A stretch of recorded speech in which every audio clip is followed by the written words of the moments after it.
Hello, everyone. My name is Linda Knox. Welcome to the #RevGen webinar series.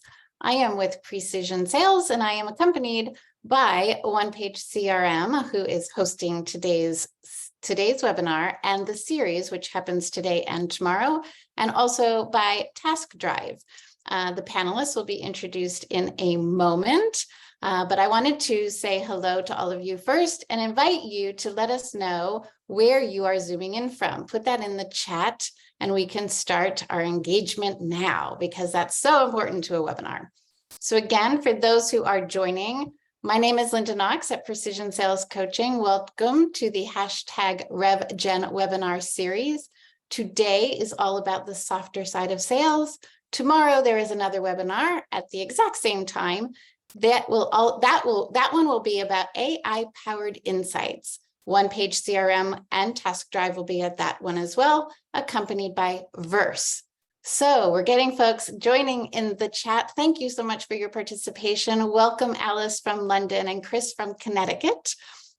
We've got an international audience today. How exciting is that? We expected that. Dane from the UK, Mark from Bristol, also in the UK. We've got lots of Bristols in the United States as well. Giles from Montreal. Hello, Canada. Adi from India, thank you. And Andrew from Dublin, wonderful. So we have Laura from Maine, and yes, I'm skipping some names because the scroll is happening so quickly. So to all of you who have put your name in the chat, thank you so much. We love, love, love that kind of engagement.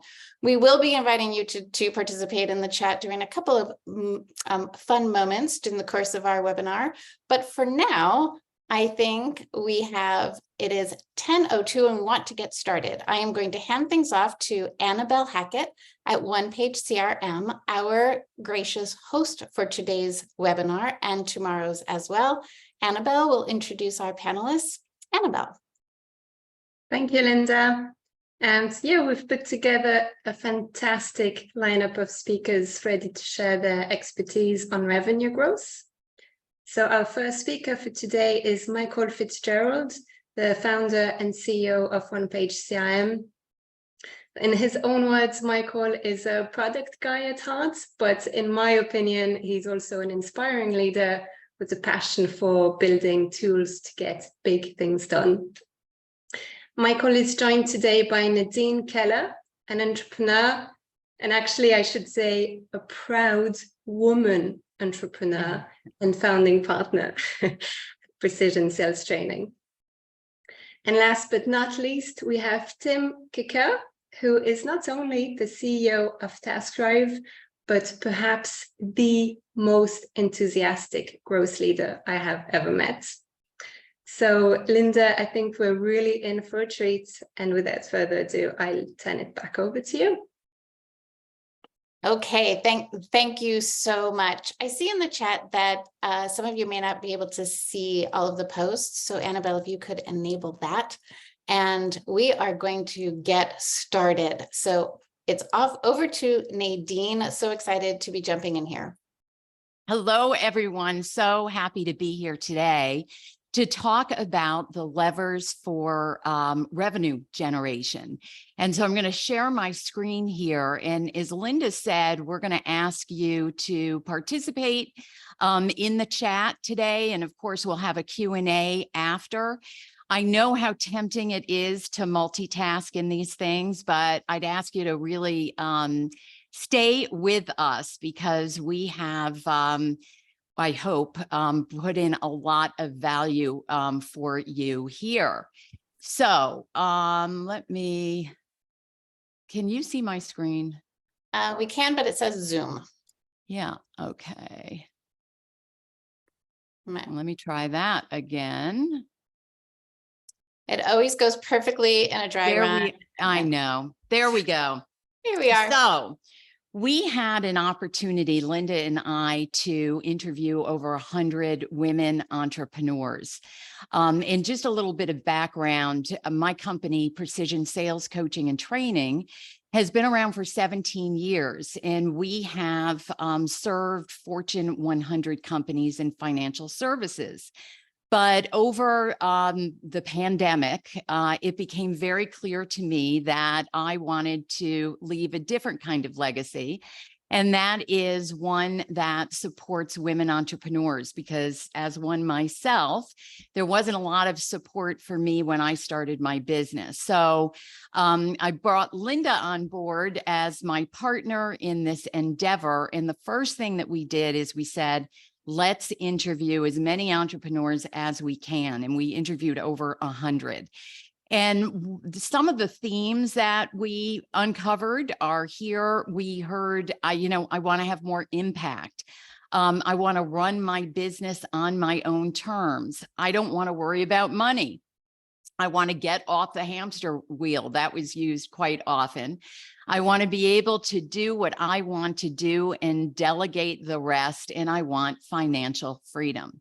So any of those things, and just if you would put a thumbs up in the chat if that resonates, any one of these things with you. Any one of these means that we've got to increase revenues, right? It's all about revenue. And there are actually 3 levers that we're going to be talking about today to help you increase your revenue.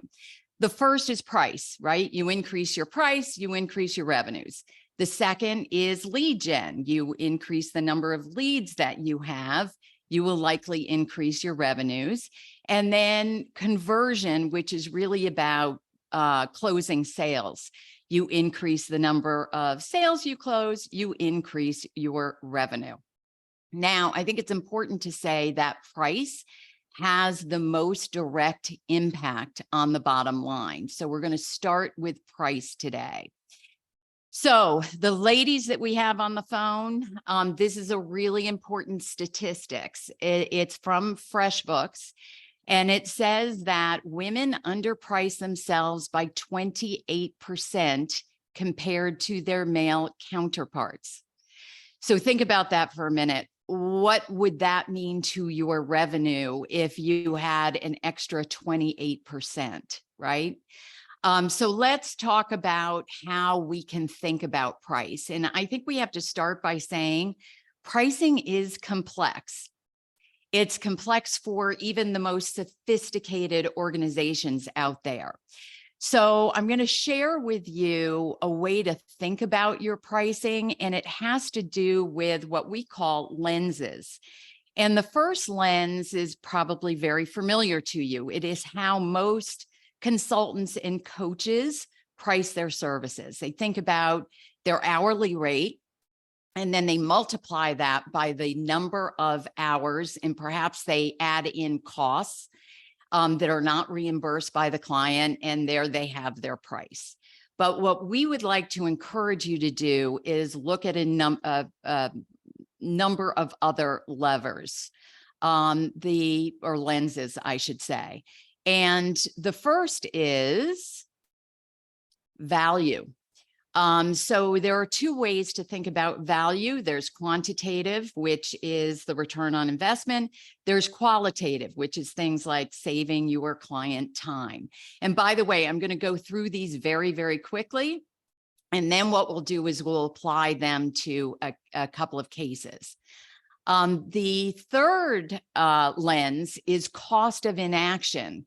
And what I mean by this is, what is the cost of your client if they were to do nothing to solve their problem or take advantage of their opportunity? Another is, what alternatives are there? And this is alternatives to working with you or someone like you.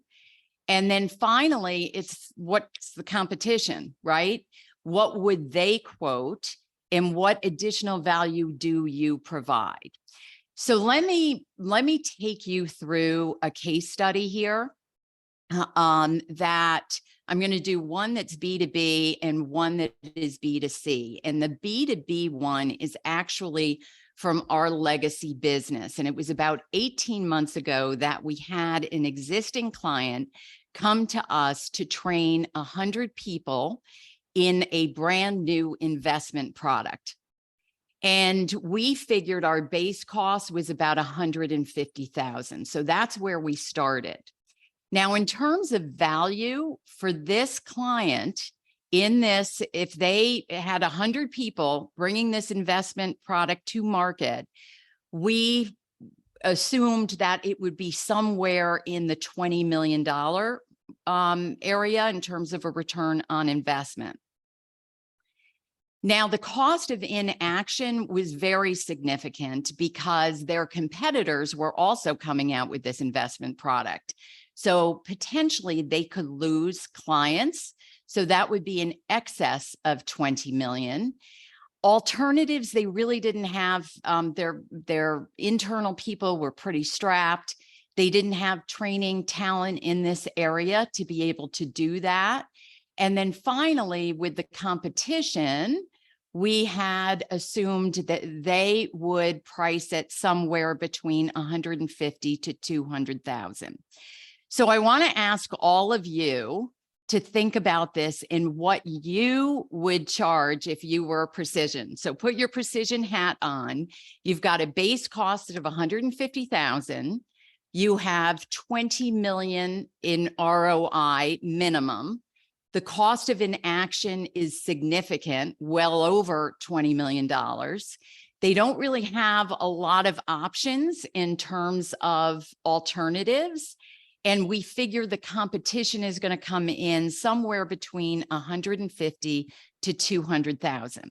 So I ask you all, please put in the chat, what would you price this deal at?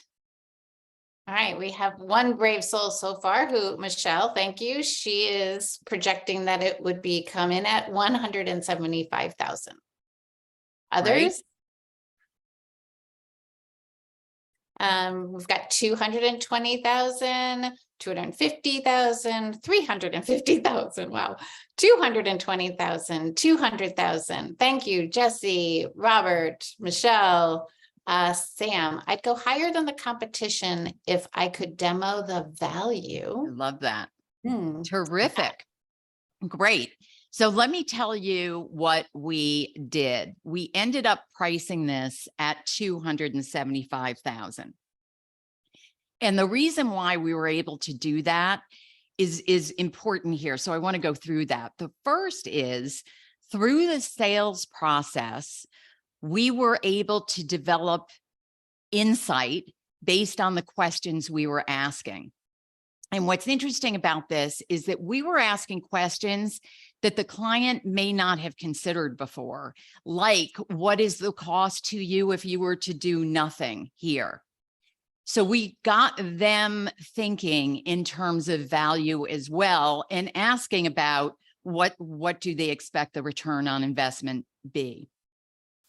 That allowed us to position the offer within that context. And very importantly here, we were considered an authority in this niche. It was the retirement business. So think 401ks. And we're going to talk niche a little bit later. But we had really developed an expertise there. So we were well known, which allowed us, they knew we would hit the ground running, right? And knew the vocabulary and all of that. So that also allowed us to price it higher, certainly than our base cost. So that's a B2B example. Nadine, and now, I just might jump in there for the B2B. I would love that. You want to go back? Yeah, I've always kind of seen your biggest competitor is your customer's apathy, and that's where the cost of inaction comes in. You know, if their apathy means that it's an inaction on their behalf, if you can highlight the cost of that inaction, that's a huge one, because a lot of people just say, okay, they don't really care about doing this, what you know, the service that you're offering or your product or whatever it is. But if you can highlight the cost of that, so you know the customer's apathy, and we just kind of sometimes just walk away from it. Okay, they don't care, so move to the next prospect. But if you can really highlight that, that just opens their eyes to something. It's so true, Michael, and in getting them talking about it and thinking about it in a different way, because a lot of them haven't thought about that. Great point. Okay, so let's move now to a B2B or B2C example. And you can take off your precision hat. And now I want you to think about you're a divorce coach. So you help clients who are on the brink of divorce, and you specialize in professionals in healthcare. And you have a couple of doctors who are married, having trouble in their marriage, right? They've got kids and they're looking for some help. So your base cost, we're just going to say, is $15,000 to make it easy here. Now, the value, right, of saving a marriage, what would that be? You know, what comes to mind for me is MasterCard. It is priceless, right?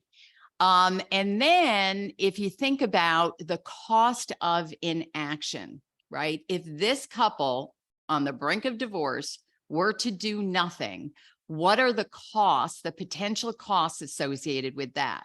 So what I'd like everybody to do is just think about that for a second and put it in the chat. What are all of the costs associated with a divorce? Obvious one there is legal fees, but there's a lot more. What do we have? Let's see. I think they're typing. We haven't gotten Okay. it. Okay. Peace of mind and control. Child support. Absolutely. It's huge. Sam just Child says support. it's huge. It's You know, huge. Freedom, depression, and finding a new direction. Lots of therapy. Setting up a second household. Yes, that's very expensive. The division of assets. Yes. The breakdown of the relationships with the children. That, how do you put a price tag on that? And who keeps the dog? I think that's the best Now one. that's an important question. Love that. So, you know, when you really start to think about the cost of an action, it is very significant. Then to apply the next lens, which is about what alternatives do they have? Well, they could talk to a family member, probably not the best idea, clergy, you know, certainly therapists, but the alternatives may not be very appealing to them, let's say. And then finally, the competition, right? What would the competition charge? What's interesting here again is the niche. So if you have niched down to healthcare professionals, chances are you've narrowed your competition quite a bit, and there's a real opportunity for you to differentiate yourself. Okay, so that is the lenses that you can think about when pricing your services or your offer. Now I want to move on to that second lever, which is lead gen.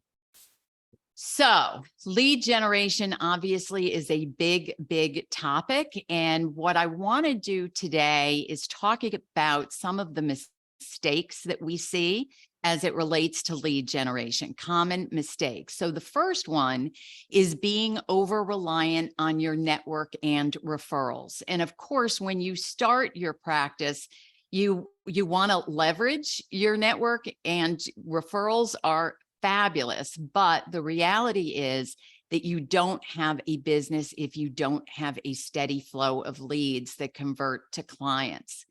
The network will dry up and your business will suffer as a result. So that's number one.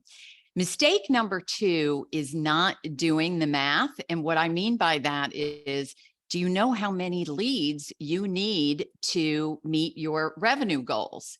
And very simply, what that is having a revenue goal, right? And then based on the price of your services, how many clients do you need to bring on board?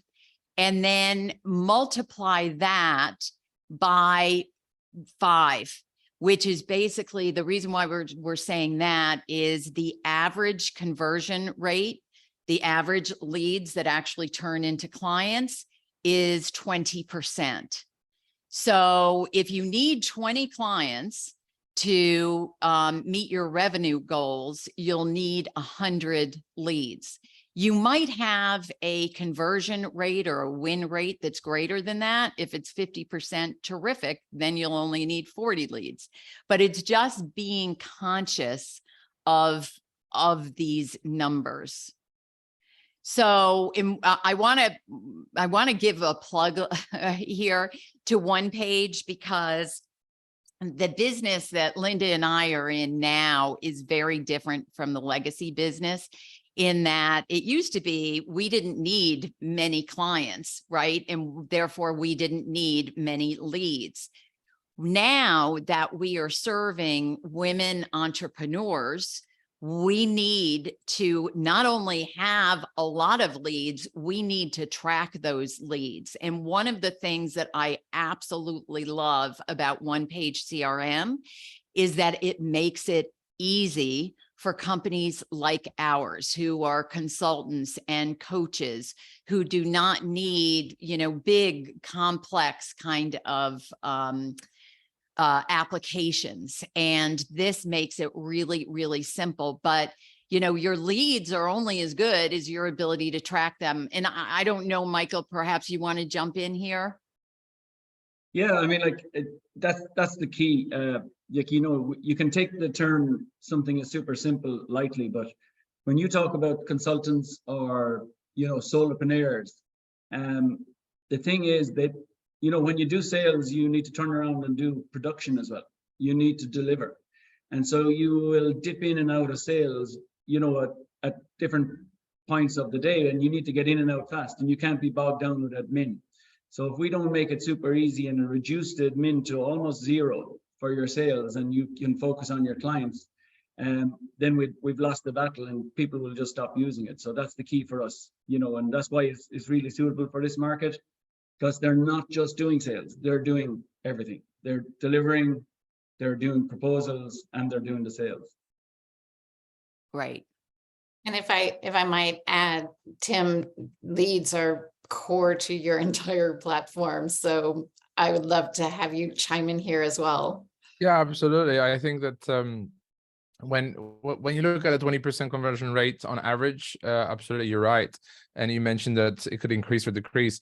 But the problem that we see at Taskdrive when we do lead research is that a lot of our clients come without knowing their target addressable market, their TAM.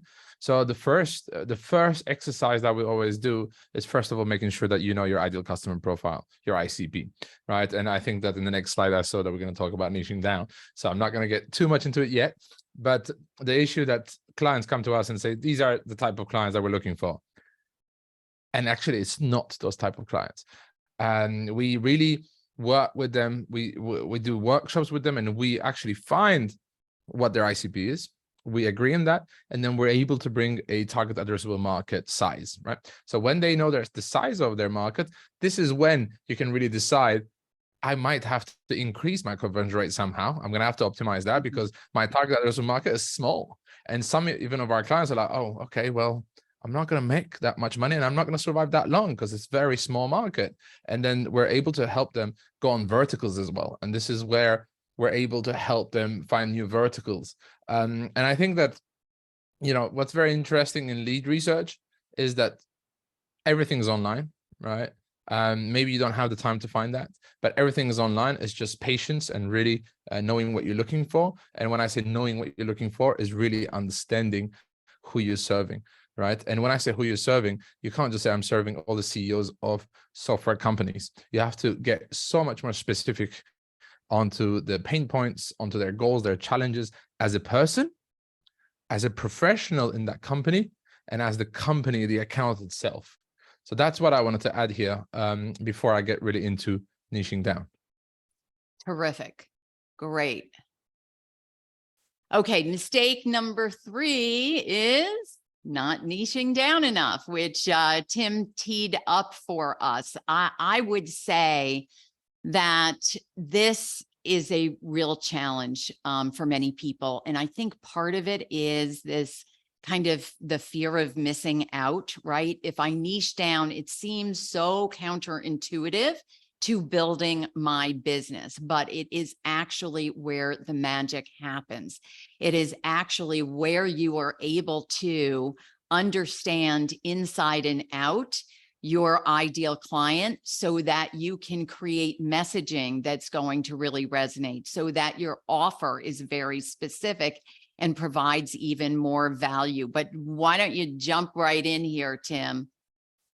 Well, I think, Nadine, you started very nicely, because I think, first of all, it's the clarity and understanding.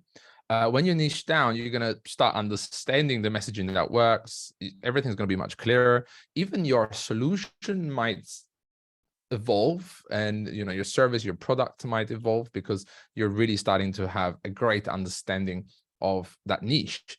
When you're targeting a bit more generic, your product has all these features that maybe people don't use, or you have these services that nobody's going to want, but you're like, oh yeah, I think that they want it. And clarity and understanding is one of the first ones, but I noted here about 7 of them. So I can get into a few of them that are very important. But improved resource allocation, I think that's very important, because if you have your account executives jumping on multiple calls that have very different industries, the messaging is going to be different. The closing is going to be much more difficult. The training of these account executives is going to be much more difficult. And then I think the most important one is the next one, is that when you niche down and you're good at what you do, you're going to get credibility. Your credibility is going to increase, and your authority in that niche is going to, it's going to increase. And as that increases, your closing rate is going to increase as well, right? Because everybody's going to say they are the professionals in this industry, in this niche. So niching down, some people might be scared because it goes to a smaller target, but don't be, because I think that there are so many niches that are still quite enough for many businesses to thrive. And again, this goes back on that target addressable market exercise that is very important. But I mentioned the higher conversion rate, but also your sales process is going to be much more efficient. If your closing rate right now, your sales cycle is, let's say a couple months, I've worked for a business that was 18 months. So I'm not going to mention that, but when you're 18 months, you're in trouble. Let's say that you're in 2 months, because you're serving multiple different variations of niches and so on. But if you niche down to one and you become the expert, also that sales cycle is going to shorten. And when the sales cycle shorten, this is when you're going to be able to really predict your revenue. And predicting your revenue is one of the things that we all want here. I think all the 60 plus people that I just see here, and I know there's more on LinkedIn and more people, that's what you want. You want a predictable business, because when you're a predictable business, you know what you're going to do this quarter, you know what you're going to do this year, and you know what you're going to do in the next 3 years. Of course, COVID can happen and different things can happen. We don't expect these, but that's where things are going to get a bit more predictable. And I think that a couple more things that I'd love to add here before I give it back, because I can speak about this for hours, and I know that we don't have hours here, Nadine and everybody else, and I'm sure that you guys want to add something, is again, I'm going back to that because I think that's my 6th point that I had here, is to refine your product and your service. You will be able to have an amazing product, an amazing service. And when you have that, and you're the authority in the niche, you can have a great time, And also the last but not least, I think that you're going to reduce the competition, because as you niche down, there's going to be less competition and you're going to thrive in that niche. I think those are the 7 categories. I'm just going to repeat the categories so that everybody can note it down. It's clarity and understanding. It's improved resource allocation, increased credibility and authority. We have higher conversion rates, more efficient sales process, refined product service offering, and reduced competition. If you want, you could take that on an 8th one, which is a loyal customer base, because everybody's going to know you there. But I think the 7 is the most important, because loyal customer base will come from those anyways. So that's a terrific summary, Tim. And to even summarize it from there, it just makes everything easier, right? I'll just add one factor, Nadine, Tim, that's a great list. I just think it's almost like a personal thing. So to me, it's actually, once you niche down, it defines what do you wake up thinking about. This is hugely important.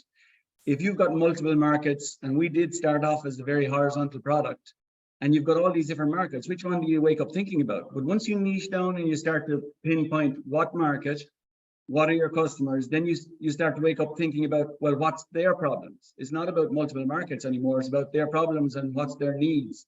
And this is totally different about what do you wake up thinking about? So I'll just give you our example at the very start. So very early on, we had I remember two trials stuck out on the same day. We had Cisco created a trial, somebody from Cisco and somebody from a church in Finland who wanted our system for raising donations. And this is just way too horizontal for me. It just where do I go with my product? Where do I go with, where we show up, what we talk about? And this is where the niche comes in. So it's me, it's a really personal thing about what do you, the executives of the company wake up thinking about? I love that. I love what Michael said, and Nadine, sorry, it's the more, I'm going to say obsession, but don't be too obsessed, of course. But when you're obsessed about that niche, you're starting to really learn that niche and it excites you. And in that morning, you don't even need an alarm clock anymore because you're solving a real pain point that you're almost obsessed about the solution and bringing this to the people that needs the solution, to the companies that needs the solution. Every morning is going to be much more fun, right? That's very important. On the chat, we had, could they post the 8 key points? I could post the 8 key points, but I think that our messages are not going to everybody. It's just going to host and panelists. So you might not see that. So what we'll ask Annabelle and the team is to send out in the email after that. So you can have the 8 key points, because if I put them now, you're not going to get them on the chat, sadly. Great. Good. All right. So niching is huge. Another mistake, not asking for referrals or having a referral program. Obviously we don't want to rely solely on that. However, it is the low-hanging fruit. Another mistake that we see is not doing what is aligned with you. And this is really important because, and I love, Tim used the term fun several times, and we should be enjoying our businesses. And so determining what it is that you're going to do for lead generation should have a lot to do with what you like to do. So for example, you're not going to see me dancing on TikTok, right? Where somebody else, you may, but you're more likely to find me in a webinar like this and doing speaking engagements and those kinds of things. Mistake number 6, spreading yourself too thin over too many channels, especially if you are an early stage business. If you're more advanced, have at it. But if you are an early stage business, you have to pick your channels wisely. And God knows there are a lot of them out there to choose from.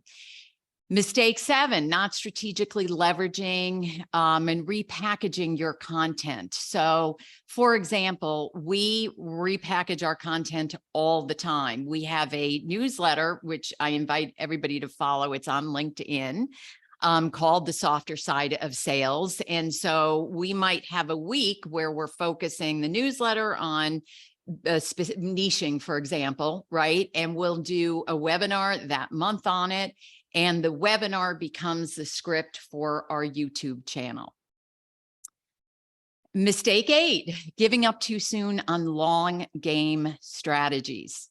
So I don't know about you, but things like posting on LinkedIn or in Facebook groups at some point that can feel a little bit like, is anyone out there, right? Is anyone listening to us? So those are long game activities, and we need to approach them that way. And I'm in a second going to go into the difference between short-term and long-term lead gen activities.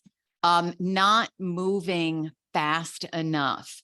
So I just came from a conference where there were 500 women entrepreneurs. I was amazed at how few of them did not follow up with me when I was their ideal client. And so following up immediately, as soon as possible, and this is where I think a CRM system, and I'm sure sure you have something to say on this, Michael, right? The importance of rapid follow-up after you've identified a lead. Yeah, totally. I mean, like like what Jim Rohn said, the fortune is in the follow-up, and I totally agree with him. I guess our system is completely built around that. We call it the next action, and that's perpetual. But you know, just we usually think that small companies or consultants or you know, solopreneurs are the ones that are worst at this, that, you know, that we're busy and stuff like that, and the big companies do it right. This is across the board. This is across the board. People just, you know, don't follow up enough, or they don't follow up at all. I've heard so many stories in large companies as well, enterprises who do, you know, they might attend a trade show, they get loads of leads on the stand, maybe, you know, badges are scanned or whatever like that. They get handed this spreadsheet at the end. And some friends of mine have been in these companies, and they just see the spreadsheet being passed around as an attachment inside the company, and nobody acts on it. It's just crazy. I mean, like, you've got these leads. The really, I know, you know, it can be felt as a dredge or something like that, going through them all. Some people visited the stand and they weren't really interested, they're not a fit. And that's where a system comes in that's very fast at qualifying leads. You know, you have your touch points, you've got them from the trade show or whatever it is. You got to reach out very quickly. You know, it might be a short phone call, it's a very friendly phone call. You can sort out very fast whether this is a perpetual somebody to work on as a prospect. But the amount of people that just don't do it, it's crazy. Like, just like what you said about that conference. It's amazing. It's amazing. If anybody has a conference coming up, by the way, the newsletter this week is all about how to follow up after a conference. Mistake number 10, not having a strategy. So a lead generation strategy is really critical. If you don't have one, we have a template that we would be very happy to share with you. Just put it in the chat and we'll make sure to get it to you. Now, I referenced earlier that there are short game and long game lead generation activities. I'm going to go through these really fast. Just to give you a sense of what I'm talking about. So short game activities, and what I mean by that is it's where revenue can come in very quickly for you, would be things like asking for referrals in a referral program. Networking tends to be short game. Email marketing with a lead magnet, if you have a decent sized client list. If not, it's probably more of a long game activity. Lead magnets, which is value in exchange for email, webinar, mastermind events, short game activities, speaking engagements, guest podcasts with an audience, with a offer if the audience is large enough. And affiliate programs, referrals could also be considered short game. Advertising, although we don't recommend that for an early stage business. Long game activities are things like the social media, right? All the activity of liking and sharing and posting, and website optimization, starting a YouTube channel, authoring articles in established media, writing a book, podcast hosting, PR. I mean, my goodness, there's a lot of things to choose from here. Again, depending on the stage of your business, we like to focus on those short game activities to get the revenue going, right? And pick one or two of the long game activities and stick with it, recognizing that it takes time. So that is our lead gen content. And now we're going to talk about conversion. And so that is all about the softer side of sales to us. And so for many people, you know, they've had pretty good experiences with sales. And then over time, they can sour on it. Now, why would that be? Let me just ask in the chat. Why do some people, and this was a big theme for Linda and me when we conducted those interviews, we heard time and time again, I don't like selling. Why is that? Why do people not like selling?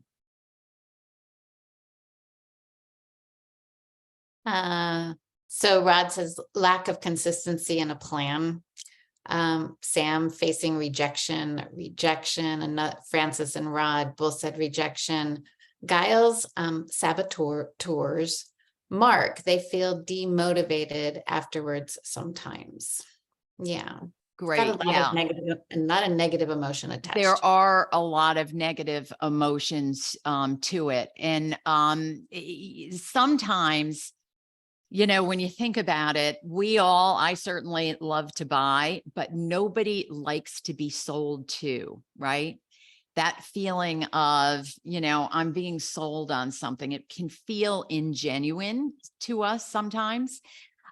So Linda and I like to redefine selling, and I don't know how many out there are familiar with this movie, Glenn Ross, but he coined the phrase, always be closing, and kind of this hard driving sales approach. What we like to think about is instead of always be closing, always be serving. So that sales is not something that you do to someone, like I've got to close the sale or I've got to handle that objection, but rather it's something that you do for someone. You are in service of them. And so what I want to bring up now is the masculine, feminine energy, which is so important, both of those, to our businesses. But to define it for a second, the masculine energy tends to be, you know, logical, confident, assertive, strong, stable, goal-driven, where there's structure.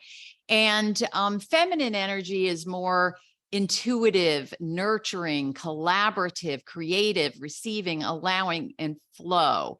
And both of those energies are important in the sales process. You tend to lean into the masculine energy in the lead generation and follow-up, but in the sales conversation, that's where we want to lean into the feminine energy. And it's actually quite nuanced. So let's go through what I mean by that. So traditional selling, we think about building rapport. We want to move that to developing real connections to the people that we're talking to. Instead of conducting a needs analysis, we want to develop a deep understanding of our client's situation, right? Instead of focusing solely on the problem and pain, we want to think about and help our clients think about their aspiration and vision. And rather than presenting solution, collaborating much more in the solution. And I had done some research many moons ago on how women buy differently from men. And if you're selling to women, collaboration becomes really, really important. That's how they prefer to buy. Instead of handling objections, assisting them with self-resolution. Instead of closing, detaching from the outcome. And instead of following a rigid framework, allowing flow. All right, so it's a different kind of a feel. And we actually started teaching this quite a bit when we were in corporate. And it's freed everybody up to really enjoy selling from both your perspective as well as the client's perspective in terms of allowing them to buy. Because at the end of the day, we know that nobody likes to be pushed. I could watch that video all day long. So that is our content on the 3 levers. And I just want to point out now something really important, and that's your revenue lift. If you pull one of those levers, you will get a revenue lift, but it becomes exponential as you pull all 3 of those. And we have what we call a revenue growth calculator, which is, we're happy to share it with you. Again, just put it in the chat.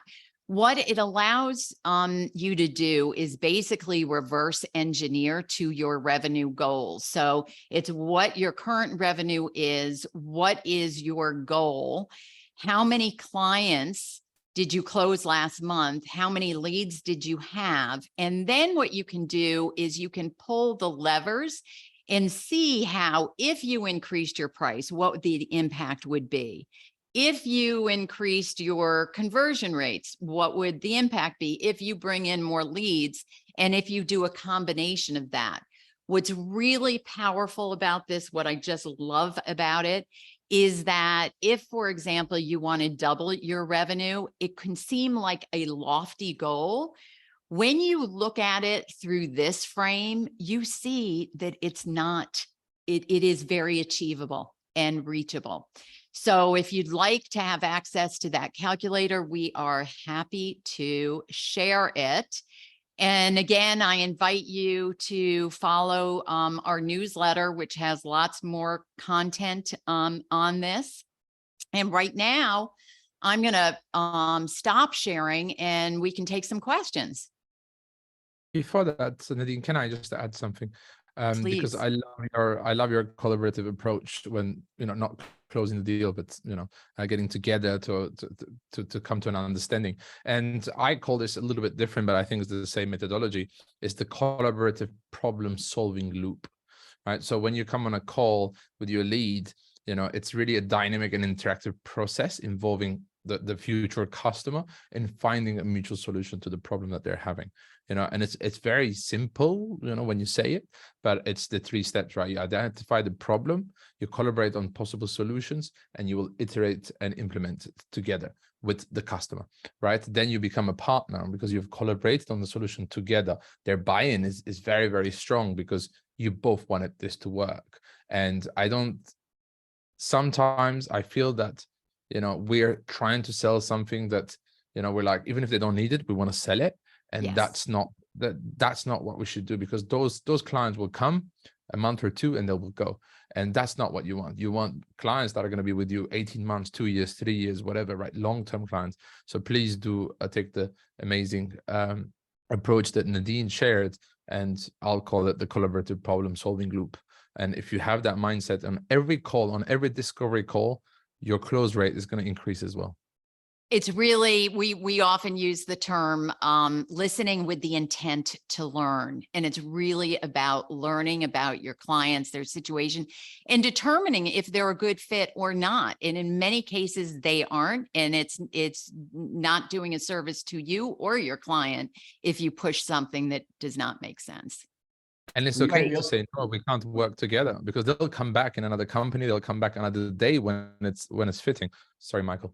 Yes. Yeah, no, we've all different ways of looking at the same thing. I think I've always thought about it as it's the perception. It's the perception of whether somebody feels that you're sitting down beside them rather than across from them, and you're sitting beside them trying to solve their problem. And you just so happen to have a tool or a service that can do that, but you're primarily trying to solve their problem, not trying to push your agenda, to be with them on their agenda. So 100%. 100%. Great. Any questions, Linda?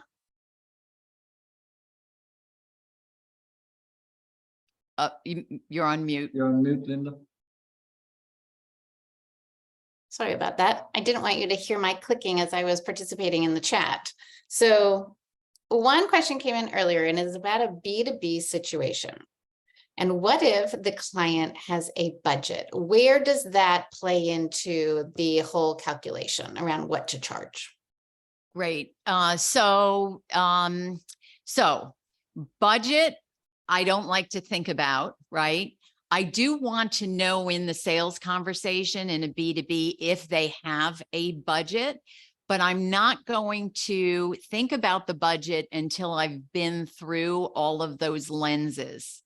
And I'll tell you why, is because as we well know, a budget, usually they can find more money, right? So first and foremost, we should be thinking about pricing based on value. What I like to do is come up with a range, like a 20% range. So if it's $200,000, right, it might be 2 to 240. If I know they have a budget and the budget is under what I'm doing, I'm going to err towards the bottom of that range, but I still want to be pricing according to the value that I am bringing. Yes. Couldn't have said it better. Giles, I have your question in here and I am trying to interpret it. He's saying, I feel I am my worst best friend. I'm aware of each and everything you guys mentioned and strongly agree. What do you think of delegating these approaches? So I think, Nadine, can I chime in on that one? Because sure. I think I understood the question. Yes. And I would call him Giles. Sorry. Oh, Giles, sorry. Yeah, Thank I'll you. call him Giles. I don't know about this, because my middle name is Giles, actually, that's why. Giles, I think if I understand correctly, you want to come into a call where the conversation is already warm, right? They already know that what's going to happen, and you don't want to start something cold, if I'm not mistaken. He said, yes, that's awesome. All right, cool. So this is why I think the lead research part and understanding your target addressable market, having your ICP very clear, the niche, making sure that you're very niche down, and in that niche you become the authority. They know you. When they know you and you're that authority, that conversation is going to start very warm, because they're going to know about Taskdrive. Like us on lead research, people know about us. So the conversation already starts warm. And there are techniques to do that, like what we call pre-targeting. If you have a list of your leads, right, and you know exactly who you're targeting, and you have their contact details because you worked with Taskdrive or someone like us, and you've done a list of the leads, you've done lead research, then you're able to show your ads. You're able to show just those people your mission, your vision, what you bring in as a solution to them for a couple of weeks. And then after that, if you outreach to them, you'd be shocked, because they'll be like, oh, I've seen you around. That already starts that warm approach, so that it's not cold anymore. When I was pitching this to someone, or a collaborative problem solving with someone, and they were like, yeah, but it's cold and so on. And then the person told me, said, this is like the movie Focus by Will Smith. And Will Smith is a really bad gambler, or he's a con artist, and the other guy is a gambler. He gambles in anything. And what Will Smith says is, I'm going to guess the number you have in your mind when you come to visit me in Dubai. I don't remember exactly the movie, but that person, the gambler, has a whole travel until getting to Dubai, until coming to Will Smith. And what they do is they keep showing this number. They show the number on the menu. They show the number on a billboard, right? He invests money because he knows he's going to win a massive deal, right? So he invests money into that. And then when the person comes in front of Will Smith and he says, your number was 17, and he's shocked because he just came up the number there on the spot. But actually, you've warmed him up with your brand. Here's the number, right? You can warm them up with your brand so that when you mention that they're already very familiar with you. They're already familiar with that number. They're very familiar already with your company. I hope that helps, because I see a lot of people, they just want to do cold, but there are many ways to warm up cold leads, especially if you know exactly who you're targeting. But this was the resource allocation that I was mentioning. If you're going to do that for hundreds of thousands of leads, it's going to be very difficult. But if you niche down and you're doing that for thousands of leads, that's going to be much easier. Hope that helps, Giles. Awesome. I see a question for Michael in here. Yes, Michael, and this is actually a question for all of you as well, but Michael, you can lead it off. Can you give additional information on how to best follow up with prospects on OnePageCRM?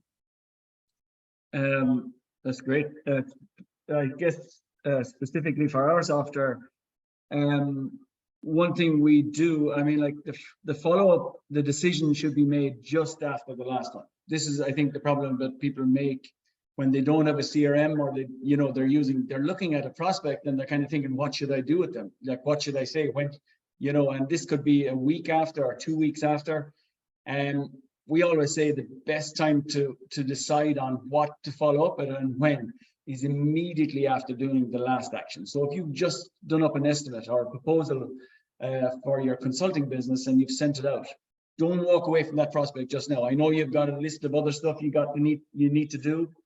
But what you should do is just spend the next, it only will take you 10-15 seconds because it's so relevant in your head that, you know, you've sent this estimate and maybe, you know, the prospect is busy right now or they're going on holidays for a week. So you decide, okay, in 10 days time, I'm going to reach out to them again and just give them a phone call and say, listen, is there anything you didn't understand about the proposal? Do you need to adjust it? Do you need any technical information or clarity on anything? So to me, that is the beauty. It's that 10-15 seconds straight away after doing the last sales action. What do you decide and when do you do it? So by the time that rolls around, you don't have to think. You just say, okay, I need to give them a phone call about the proposal I sent. You're not looking at somebody and trying to remember or trying to decide. The decision is done. The decision is done immediately after the last sales action. So that's the way we do it. We think we know that our customers really love that part. It gives the follow-up that kind of turbo boost and it makes sure nothing falls between the cracks. So that's the way we see it. And I think it's really important to emphasize that in today's world where people are so busy, you send an email or a text or whatever it is that you're doing and you don't get a response. And often we think, oh, they're not interested. Guess what? They probably just haven't been paying attention. So the cadence of the follow-up is really, really important here. And to make sure that we are not assuming that they are not interested because they're not responding. That in most cases is not the case. So until they tell you, I'm not interested, we suggest that you continue to follow up. Yeah, and you're actually being judged in your sales process on how good you might be in your delivery. Because if you're going to be sloppy with following them up, you can, okay, are they going to be sloppy as well when I actually give them the business? That's a great point. Great point. Do we have any other questions in here? Just a shout out to Michael and the OnePageCRM team. Yes. It's a different tool and we couldn't agree more. Great. Yes, we totally agree with that. Thanks, Giles. We do not have any more questions. Well, I would love to thank OnePage too for hosting today and doing a lot of the behind the scenes to allow us to bring this content to everyone here. We'd love to keep in touch with those of you who have been listening today. And if we can offer any support, please let us know. And with that, I think we can say farewell and happy selling and bringing in more and more revenue so that you can all enjoy financial freedom and we can continue to invest in our businesses and having a greater impact on the world. Thank you so much, everyone. Thanks, everybody.